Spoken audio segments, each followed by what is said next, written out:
Anyone that's been with a drinker knows the feeling of sitting there on a Friday night waiting for your partner to get home because you've planned to go out for dinner or you've planned to do something romantic together.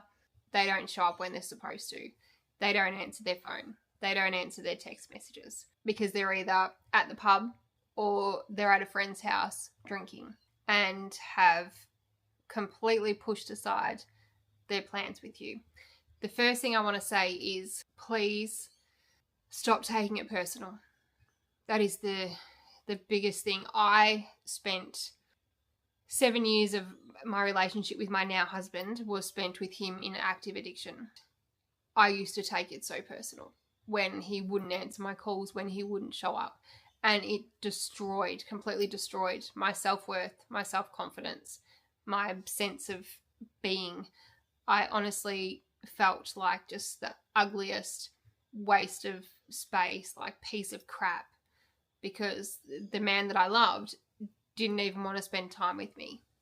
And I know that if you've got a partner that's doing the same thing, I know that's how you're feeling. And I want you to stop. You are worth it. You are worthy. And you don't deserve to be treated the way you are. The way that you stop. You can't stop them drinking. You can't control their drinking. You didn't cause their drinking. You can't control their drinking. But what you can do is you can take back control of your life. And that is the most important thing that somebody can do, that you can do if you're living with someone, if you're loving somebody. That's whether you say they're an alcoholic, whether you say they're stuck in addiction, whether they're just a problem drinker, they're binge drinking.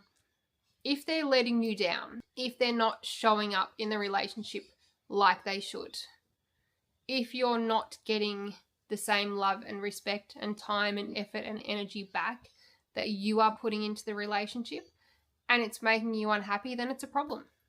Whether they want to admit that it's a problem or not. And most likely, they're not going to admit that they have a problem. They will push it for as long as they can until it becomes a real problem. And by then, your sense of self, your sense of worth, your confidence has gone.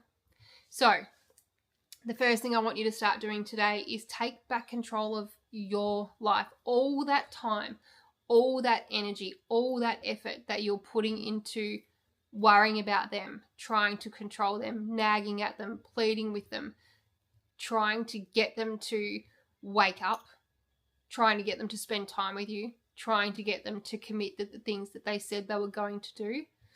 All that effort and energy, I want you to put it into yourself. Every single bit of it. Let them live their life how they're going to live it. Now, there is a lot more to it because obviously that is not sustainable long term. And that is why what I work with my clients, that's what we work on, is really getting a plan created for you to be able to set boundaries, to be able to enforce boundaries, to be able to work on your codependent behaviors. Because if you are with a problematic drinker, alcoholic, whatever you want to call them, you will have codependent behaviors. It's just the way the relationship goes. And it's because it's not an equal relationship, because one person, the one that's not having the problem with drinking, is putting in way more effort than what the drinker is. What happens is, and because normally, oftentimes when you're with a drinker, their moods aren't stable. They can be quite, all over the place. I know mine definitely was. You start to walk on eggshells. You really do. You start to, every single day when you get home or when they get home, you're hypervigilant because you're watching how much have they drank, what sort of mood are they in. You've got plans, like, are they going to turn up? What are they going to be like when we're out? Are we going to have a good time, or is it going to end in issues again? It destroys your nervous system. It really does. This is why, and a lot of people will say, well, just leave. Just leave them. Unless you've been in the situation, you have no idea. It's not as easy as just leaving.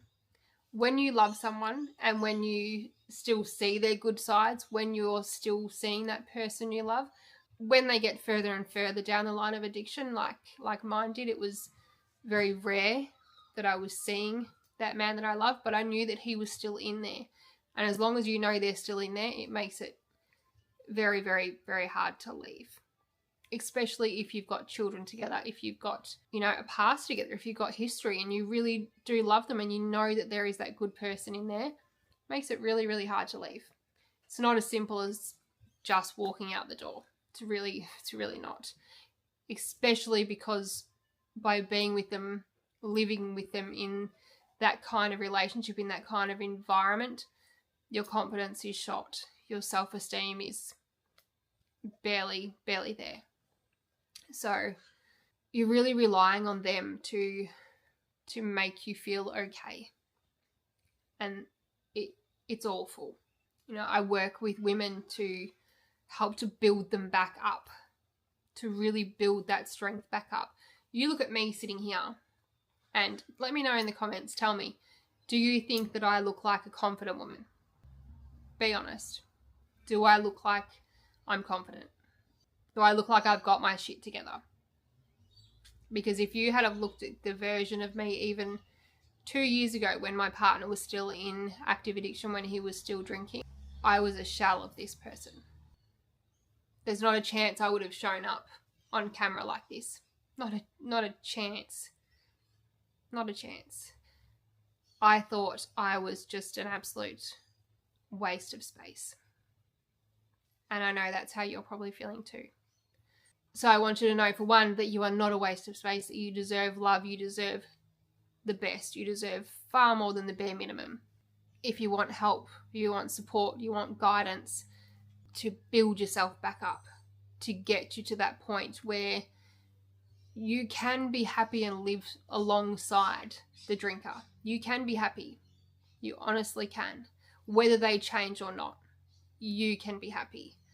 And that is what I help women with, because it's not fair that their choice to destroy their lives with their drinking has to affect you the way it does. And it doesn't have to. And that is exactly what I teach you. And we build you back up. So you get to a point where you will be strong enough to make the right choices for yourself and be confident in making them. Whether that means that you choose to stay or whether you get strong enough that you can finally make that decision and you can move on and start to rebuild your life without them. The purpose of this, of building you up and teaching you how to set boundaries, how to enforce boundaries, how to start living your life and not being reactive to them, to be able to respond to them and not be so angry and resentful and furious and hurt all the time. When you start to do this, they start to wake up. When you stop enabling their behaviors and when you stop allowing them to treat you like crap without causing fights, though, because that doesn't work either. But when you show up with respect for yourself and you know how to respond to the drinker instead of reacting angrily, causing fights, picking fights, or keeping fights going, when you respond instead, a huge shift happens.